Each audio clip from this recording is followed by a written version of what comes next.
ये 3 पत्तियां शिव महापुराण की कथा कहती है, जब हम देवाधिदेव महादेव को समर्पित करते हैं,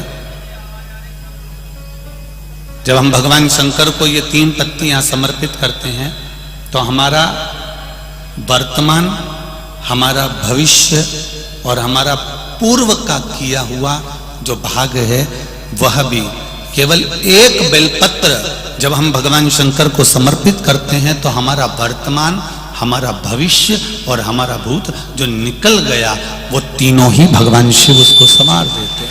मात्र एक बेलपत्र का फल इतना प्रबल है कि एक बेलपत्र मात्र भगवान शंकर को समर्पित कर देने से हमारा निश्चित समय अवधि गणना सब स्वीकार कर लेते हैं भगवान शंकर।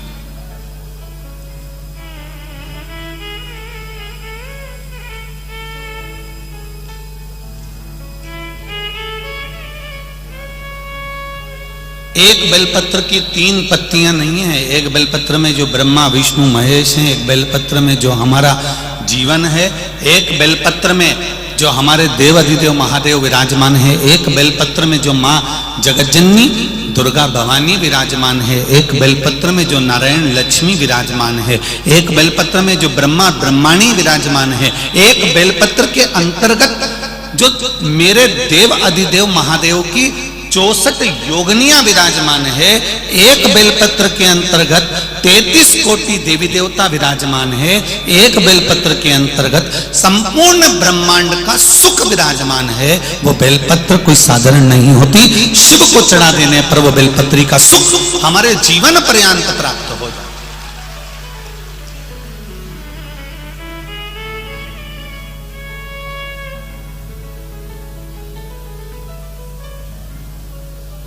केवल एक बेलपत्र हमने जो देवाधिदेव महादेव को समर्पित करी, उसका सुख हमको अपार सुख प्रदान कर देता। पुण्य 3 तरह से होता है, एक मन से, वचन से और कर्म से।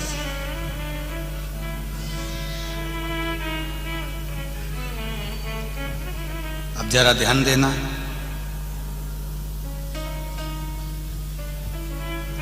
मन से हम जिंदगी में कभी किसी के प्रति भेदभाव ना रखें। गलत अगर भोजन किया है तो हम गलत सोचेंगे, पर यदि भोजन करने के बाद भी हमने अगर भगवान के चरणारविंद का मात्र थोड़ा सा चरणोदक, थोड़ा सा अमृत तत्व ग्रहण कर लिया है, तो जो हमने भोजन ग्रहण भी करा है और मालूम पड़े कोई गलत जगह का भोजन कर लिया है और हमने शंकर भगवान पे चढ़ा हुआ वो जल थोड़ा सा हमने पी लिया है, तो हमारे भीतर अगर गलत भोजन चले भी गया है तो ये निश्चित है उस भोजन को शिव का चढ़ा हुआ चरणोदक पवित्र कर देता है, गंगा का जल मानकर उसको शुद्ध कर देता है।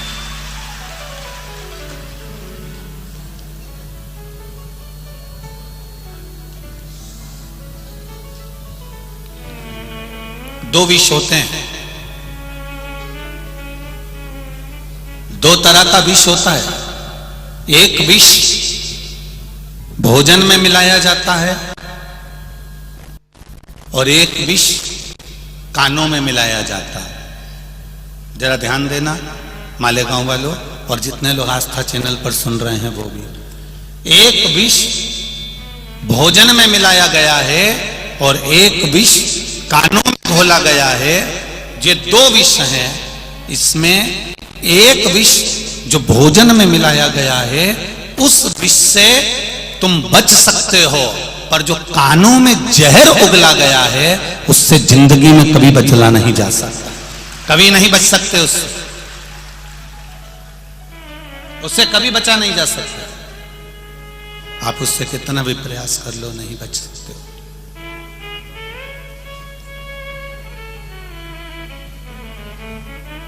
भोजन का विष निकल सकता है, पर कानों में जो घुला हुआ विष है ना, ये जिंदगी भर नहीं निकलता। एक सास ने अगर बहू को अपशब्द कह दिया है जेठानी ने देवरानी को अपशब्द कह दिया है, एक बेटे ने बाप को अपशब्द कह दिया है, एक भाई ने भाई को अपशब्द कह दिया है, एक बहन ने बहन को अपशब्द कह दिया है, किसी मोहल्ले के व्यक्ति ने, कॉलोनी के, सोसाइटी के व्यक्ति ने अपशब्द कह दिया है। एक बार अपशब्द किया और वो अपशब्द जीवन पर्यांत तक रहता है, मरते दम तक वो अपशब्द समाप्त नहीं होता। जब तुम उसको देखते हो तब तुम्हारा खून खोल जाता है, इसने मेरे साथ ऐसा किया।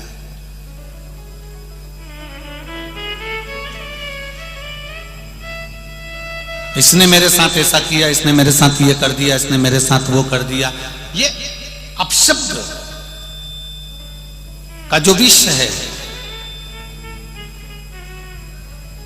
ये विष जो अपशब्द का विष है, जो कानों में घोला जाता है, ये मनुष्य की जिंदगी को बर्बाद कर देता है।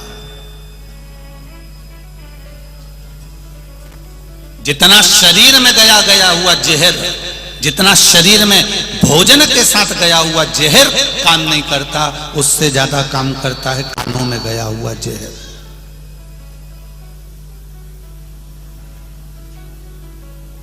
आज संपूर्ण विश्व में, संपूर्ण ब्रह्मांड में कराई क्या जा रहा है?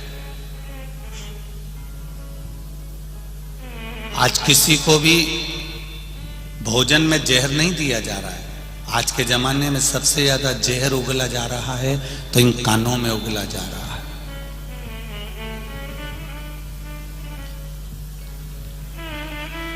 ये कानों का जो जहर है,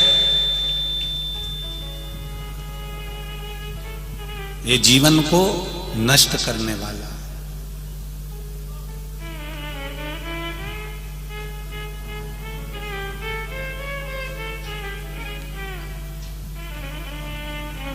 इसको हमें समझना चाहिए। एक बॉर्डर पर खड़ा हुआ सैनिक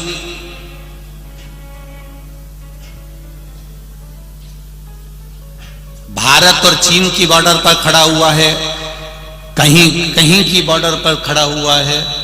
एक बॉर्डर पर खड़ा हुआ सैनिक वेतन के लिए नहीं लड़ता है कि मुझे तनख्वाह मिल रही है इसलिए मुझे बॉर्डर पर जाकर इस कड़कड़ाती हुई धूप में, इस कड़कड़ाती ठंड में, इस कड़कड़ाती हुई बारिश में, इस बिजली में मुझे खड़ा रहना है।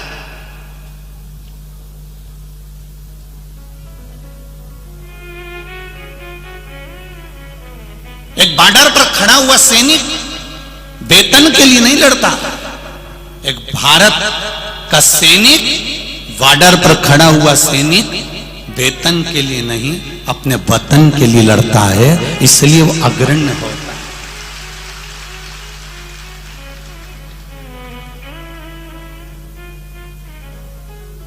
वो वतन के लिए लड़ रहा है, अपने राष्ट्र के लिए।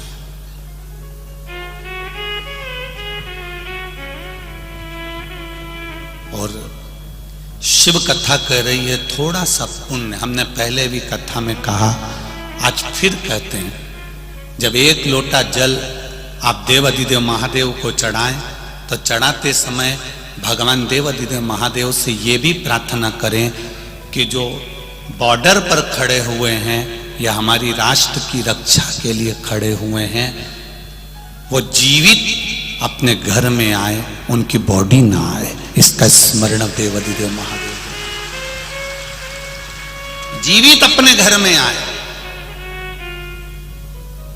एक लोटा जल हमें वो बॉर्डर पर खड़े हुए सैनिकों के लिए, जो राष्ट्र की सेवा में लगे हुए ये आदिक सभी लोग हैं, इनके लिए भी हमको एक लोटा जल समर्पित करना चाहिए कि राष्ट्र के लिए लड़ रहे हैं।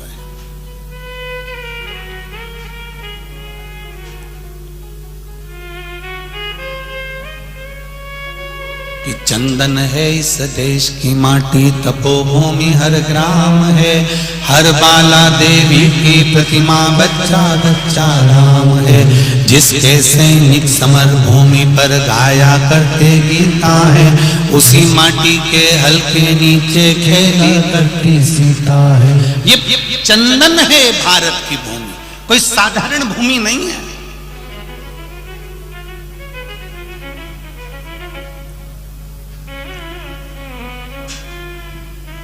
केवल एक थोड़ा सा विष कानों में घोला जा रहा है, थोड़ा सा विष तुम्हारे कानों में दिया जा रहा है धर्म को बदलने के लिए, सनातन धर्म को तोड़ने के लिए। तो तुम्हें भी कह देना चाहिए मैं विष खाने को तैयार हूं पर धर्म बदलने को तैयार नहीं।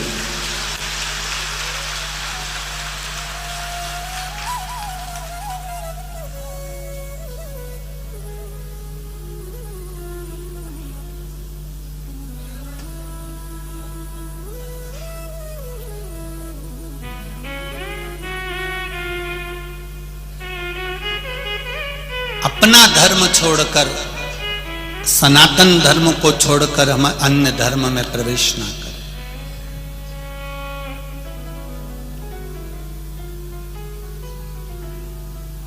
शिवाजी की भूमि है महाराष्ट्र, मराठवाड़ा। ये महाराष्ट्र, जिस महाराजा शिवाजी ने अपना प्राण लाकर रख दिया था केवल इस राष्ट्र को बचाने के लिए, धर्म को बचाने के लिए, संस्कृति और सभ्यता को बचाने के लिए।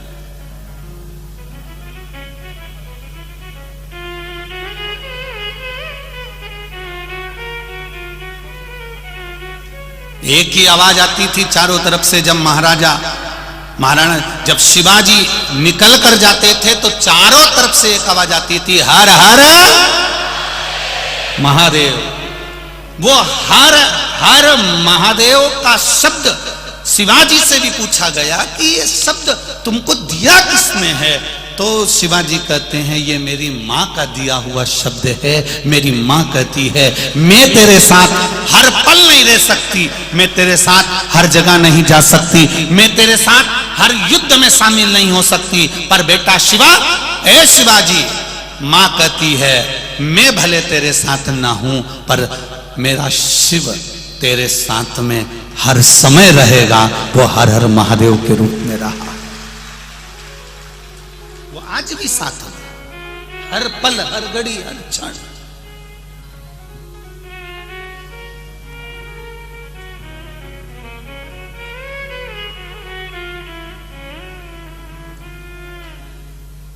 आप लोग के मुख पर जिस दिन ये शब्द आ गया ना, कौन सा? जम के बोलिए जरा। जिस दिन आपके मुख पर यह शब्द आ गया, आप हमेशा कहते हो वहां तक जाना है, अरे काय को चिंता करता, मेरे पास गाड़ी है, मैं अब भी लेके आता हूं। लड़ाई हो गई, मेरे पास में मेरा भाई है, वो सब निपट लेगा। बीमारी आ गई, हमारा डॉक्टर है साथ में, वो कर लेगा। सब कुछ है। एक जरा सा तुमको कोई वहां से चल के तुम आई और वहां जाके खड़ी हो गई और तुम्हें कोई अंदर बैठने नहीं देता है तो तुम क्या करती हो? अभी रुक जा। और उन्हें धीरे से पर्स निकाला, उसमें से मोबाइल निकाला और उसने फोन लगाकर कह दिया, लो बात कर लो जरा। हम अंदर नहीं बैठने देंगे। जब बोल दिया ना नहीं बैठने देंगे तो नहीं बैठने देंगे, तो बात करना मोबाइल पे। और उसने जो मोबाइल पकड़ाया और मोबाइल पे जैसे ही बात करी, इतने देर में तो आइए भाभी जी बैठी। बोलो सही है कि गलत है? बस कितनी दम, एक मोबाइल लगाया और केवल जरा सी बात कराई और भाभी आगे आके बैठ गई। अब मोबाइल में इतनी दम है कि केवल एक फोन लगाया और भाभी आगे आकर बैठ गई। उतना दम हर हर महादेव में है कि वो भी आगे आकर बिठा देता है।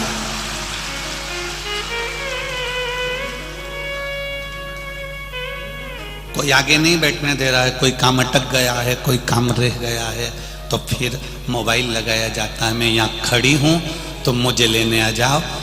बहुत भीड़ है, मैं बाहर खड़ी हूं, तुम मुझे लेने आ जाओ। उसी तरह एक शब्द हम भी देवादिदेव महादेव से कहते हैं, हे भोले बाबा, संसार सागर में भटका हुआ हूं, पड़ा हुआ हूं, बहुत कष्ट में हूं, आप मुझे संभालने आ जाओ। तब देवादिदेव महादेव डमरू बजा देते हैं और आपको अपना ले, अपना ले। कितना विश्वास होगा। एक पत्र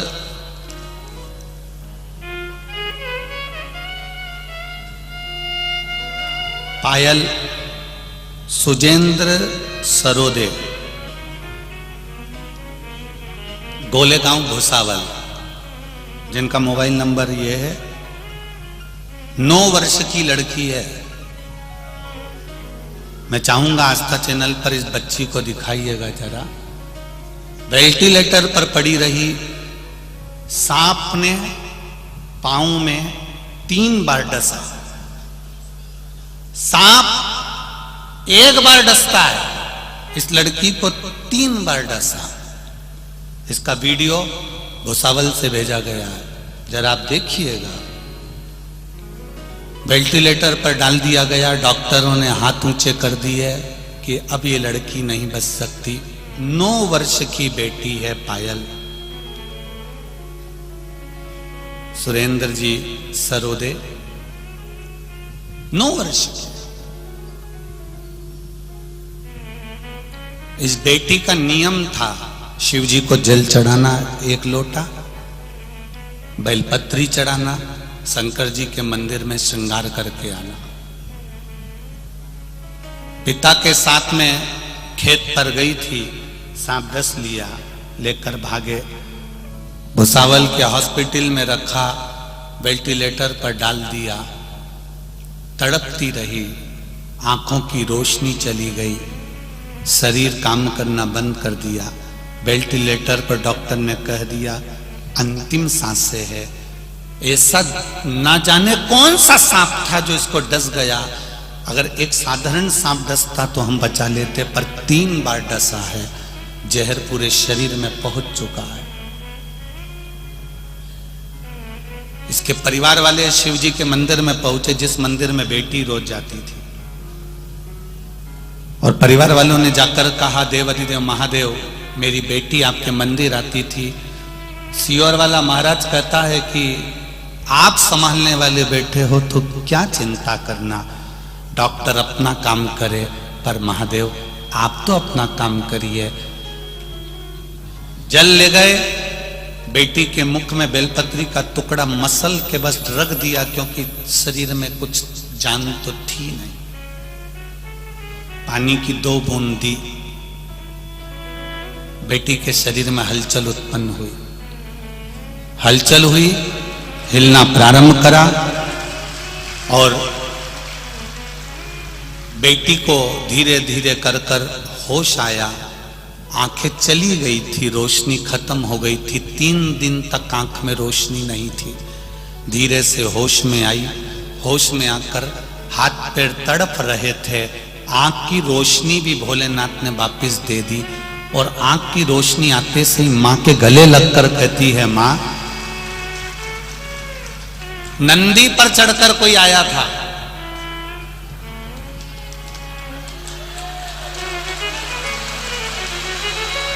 वो बेटी का फोटो देखिए जो तड़प रही है। नंदी पर चढ़कर कोई आया था, और इसमें लिखा है, उसके साथ में पार्वती जी, कोई स्त्री बड़ी सुंदर, एक लाल कलर की साड़ी पहनी थी, बड़ी सी बिंदी लगी थी, पीला सिंदूर उसके मांग में था। 9 साल की बेटी अपनी मां को कह रही है, और मां वहां पर पास में वो सियोर वाला महाराज भी खड़ा होकर श्री शिवाय नमस्तुभ्यम चिल्ला रहा था। और बेटी का कितना प्रेम होगा जरा सोचिए। और बेटी होश में आ गई, और बेटी आज ठीक है। थोड़ा शरीर में कष्ट जरूर है, पर उस बेटी ने यह पत्र भुसावल से भेजा है। मैं बहुत बहुत धन्यवाद दूंगा इस पत्र को जो लेकर आए हैं उनको भी, और उस बेटी के लिए हम सब एक बार कहेंगे श्री शिवाय नमस्तुभ्यं।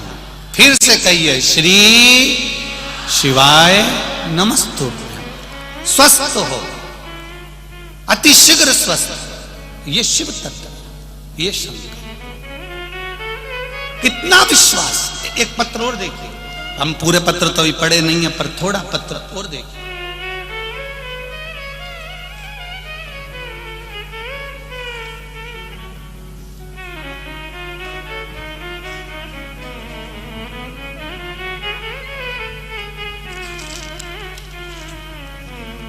मोनिका हरीश जी मोरे, कहीं बैठी हो तो हाथ हिलाइएगा। कहीं बैठी हो तो हाथ हिलाइएगा। दिख गई है क्या? दिख गई हो तो हाथ जरूर हिलाएं, दोनों हाथ हिला दें। अच्छा ठीक है, दिख गए, दिख गए, ठीक है। मोनिका हरीश जी मोरे, गुरुदेव, रहने वाली मालेगांव कैंप सोनारी गली यहां से हूं। 25 जुलाई 2016 को मेरी बड़े आंतड़ी में कैंसर हुआ था। मैंने 2 साल बहुत कठिनाई में गुजारे। उसके बाद मेरी तबीयत में कोई सुधार नहीं हुआ। धीरे धीरे धीरे धीरे धीरे धीरे करते करते शरीर शिथिल हो गया, बेकार होता चले गया। आंतड़े में, बड़ी आंतड़ी में कैंसर। बाबा को विनती करना चालू करा, शिव पुराण सुनना चालू करा। बाबा से कहा, बाबा डॉक्टरों ने कैंसर बता दिया है, ऑपरेशन का कह दिया है, पर आप संभाल लेना। गुरुदेव, जब से शिव महापुराण की कथा सुनना चालू करी, 1 लोटा पानी शंकर जी को चढ़ाना प्रारंभ करा। डॉक्टर बोल रहे हैं कि कैंसर है, भारी है, हाथों में है। शिव जी को सुपुर्द कर कर 1 लोटा जल चढ़ाती, जल को लाती, बेलपत्र खाती और फिर जांच कराने के लिए फिर मैं वापिस हॉस्पिटल चली गई।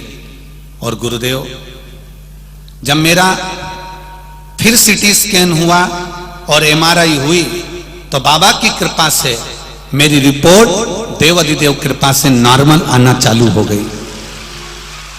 नॉर्मल आना चालू हुई। 2 साल तक बाबा ने मेरे ऊपर बड़ी कृपा करी। 2019 में कोरोना आ गया और कोरोना काल में मेरी तबीयत फिर खराब हुई। अब मंदिर द्वारे सब बंद पड़े थे, मैं क्या करती? शंकर के मंदिर कहां जाती? बाबा से विनती करी, फिर शिव जी को जल चढ़ाकर घर में ही बाबा को विनय करना प्रारंभ करा। और बाबा की कृपा से थोड़ा मेरा स्वास्थ्य में अंतर आया। सितंबर 2022 में मेरी तबीयत फिर अचानक खराब हो गई और बाबा, पेट में सूजन आ गई, तकलीफ बहुत ज्यादा बढ़ गई। इसके बाद में फिर जांच कराने गई तो डॉक्टर बोले, आपके शरीर में कैंसर की मात्रा है, नॉर्मल कैंसर कम तो हो गया पर थोड़ी मात्रा में रह गया है। तो मैंने विचार करा, मेरा बाबा फिर अच्छा करेगा। मैं दवाई लाई, बाबा देवाधिदेव महादेव को समर्पित कर कर कुंदकेश्वर महादेव का नाम लेकर उसको खाना प्रारंभ करा। नासिक के हॉस्पिटल में 8 अक्टूबर को मैं जांच कराने के लिए फिर पहुंच गई और बाबा की कृपा ऐसी हुई कि बाबा रिपोर्ट फिर नॉर्मल बाबा ने बना दी। ये मेरा शिव है, ये मेरा शंकर, ये औघड़ी। बैठिए बहन, श्री शिवाय नमस्ते। ये शिव तत्व है, उसको जानना, उसको समर्पित हो जाना। बाबा हमारा है और हम बाबा के। बोल बम का नारा है और बाबा है सहारा। बाबा एक सहारा। शिव को अपना बनाइए, शंकर को अपना बनाओ। मेरे राम जी महाराज भी जब समस्या में घिर गए थे तो 1 लोटा जल मेरे राम जी ने भी चढ़ाया था। और उसको आप किसी भी फोटो में देख सकते हो, रामेश्वर धाम की जब स्थापना करी तो शंकर जी पे जल चढ़ा रहे हैं मेरे राम जी महाराज कि मैं लंका पर विजय प्राप्त कर लूं। भगवान कृष्ण के यहाँ संतान नहीं हुई तो उन्होंने भी शिव जी की आराधना करी गर्गाचार्य बाबा के कहने पर। जब मेरे देव जितने भी देवता हैं ये शंकर की आराधना करते हैं तो हमारा भी फर्ज बनता है कि हम बाबा की आराधना कर कर अपने जीवन को सुखी बना सकते हैं, सुखी बना।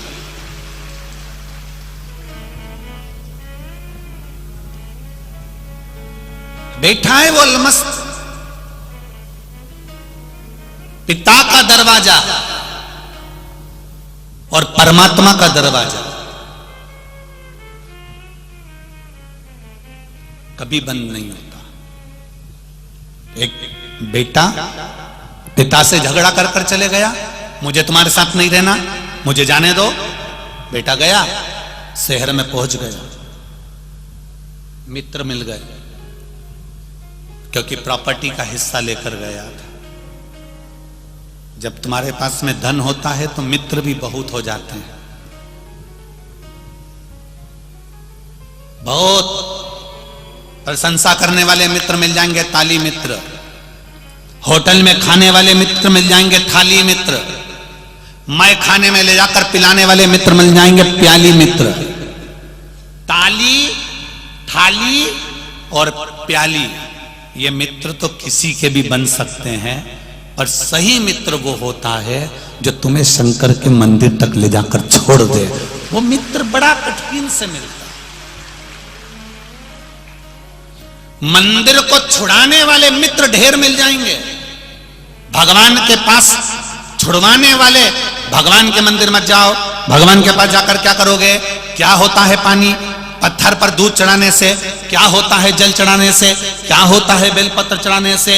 भगवान को छुड़ाने वाले, भगवान से दूर करने वाले, परमात्मा से दूर करने वाले मित्र बहुत मिल जाएंगे, पर परमात्मा के करीब भेजने वाले, भगवान के पास लेकर छोड़ने वाले मित्र बहुत कम मिलते हैं। जो आपसे कहें चल गाड़ी पे बैठ, अभी अपन शंकर जी को लोटा भर के जल चढ़ा के आते हैं, चल गाड़ी पे बैठ, अभी दर्शन करके आते हैं, चल अपने मालेगांव में कथा हो रही है, 25 किलोमीटर दूर है, चल गाड़ी पे बैठ, 25 किलोमीटर तक चलते हैं। इतनी दूर? वाह वाह वाह वाह। आज के छोरा छोरी की शादी करने के लिए तो इतनी दूर जा रहे, गोवा, भुवनेश्वर। बोलो सही है कि गलत है?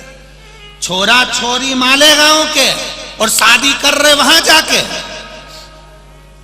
छोरा छोरी की शादी करने वाले मालेगांव से जब इतनी दूर जा सकते हैं तो वो शादी करने वालों से भी निवेदन है कि फिर शिव पुराण तक क्यों नहीं आ सकते?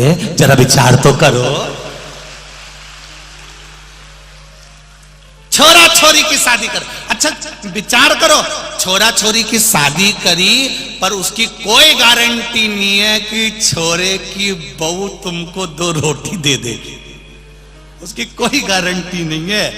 पर इस बात की गारंटी हम लेते हैं कि शंकर की कथा अगर दिल से सुनी है तो पेट तो मेरा महादेव भर ही देगा, ये निश्चित है।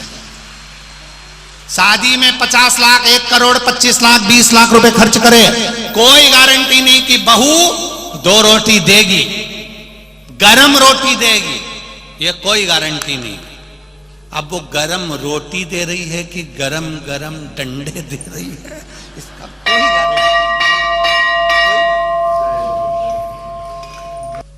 वो तो कौन के गुरुजी? अब तुमसे हम पूछें तो कोई तुम बोलोगी बस चेहरा उतार के बैठी रहोगी तो में गुरुजी समझ जाएगा पापड़ी की हालत वैसी ढीली है, कई करे उसमें क्या बोले।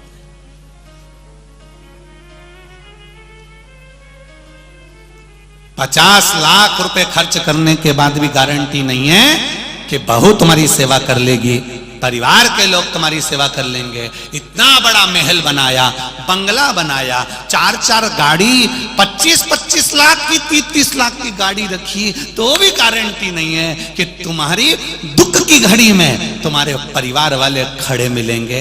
जब शरीर में रोग होता है, कष्ट होता है, बीमारी होती है, अकेले वेंटिलेटर पर पड़े होते हो, अकेले आईसीयू में पड़े होते हो, डॉक्टर आता है, दवाई देकर चेक कर कर चले जाता है, परिवार वाले कमरे के बाहर, आईसीयू के बाहर, वेंटिलेटर के बाहर बाहर खड़े हैं, बस बैठे बैठे सोच रहे बहुत अच्छा है, क्या पता क्या हो गया, आंख में आंसू भी आ रहे, भगवान इनको ठीक कर देना। भगवान बोले पूरी जायदाद के तुम हिस्सेदार हो, पूरी जायदाद, पर किसी के दुख के हिस्सेदार नहीं हो। मनुष्य को अकेला भोगना है, कोई दूसरा नहीं भोगे, अकेला। कितनी विचित्र कथा है वो रत्नाकर की, कितनी विचित्र। तमसा नदी के तट पर जंगलों में बहुत सारे जंगल में रहने वाले, वन में विचरण करने वाले आदिवासी गण रहते, जो वहां से निकल कर जाता उसको लूट लेते,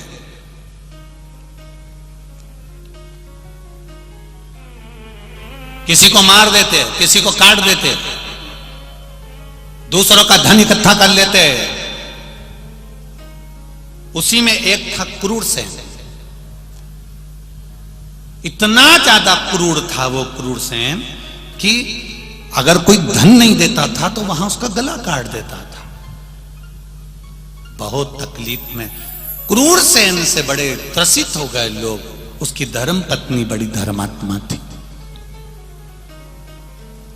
धर्म पत्नी ने अपने पति क्रूर सेन से कहा, चोरी कर कर कर इतना धन लाते हो, डाका डाल कर इतना धन लाते हो, लोगों को काट कर मार कर इतना धन लेकर आते हो, लूट कर इतना धन लेकर आते हो, अपने घर में तो वैसे ही बच्चे नहीं हैं, संतान नहीं है, पुत्र नहीं है, औलाद नहीं है, फिर ये किसके लिए इकट्ठा कर रहे हो, किसके लिए जोड़ रहे हो?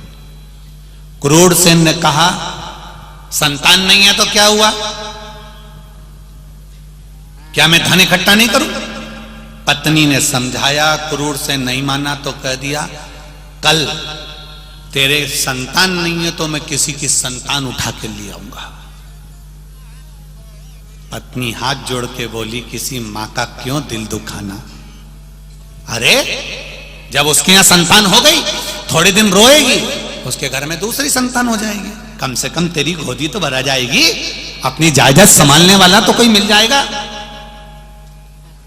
क्रूर सेन को गुस्सा आया, नगर में चले गया, गांव में चले गया, एक ब्राह्मण के बच्चे को उठाकर ले आया, पत्नी की गोद में दे दिया। पत्नी ने उस बच्चे से लाड़ प्रेम करा, स्नेह करा, उसको पाल पोस कर बड़ा करा।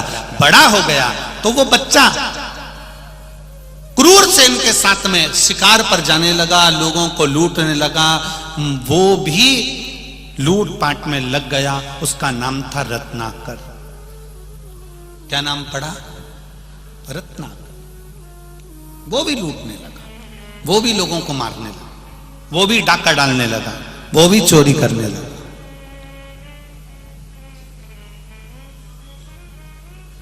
मां को बड़ा दुख होता कि मेरी औलाद, बताओ, ये भी ऐसा काम में लग गई।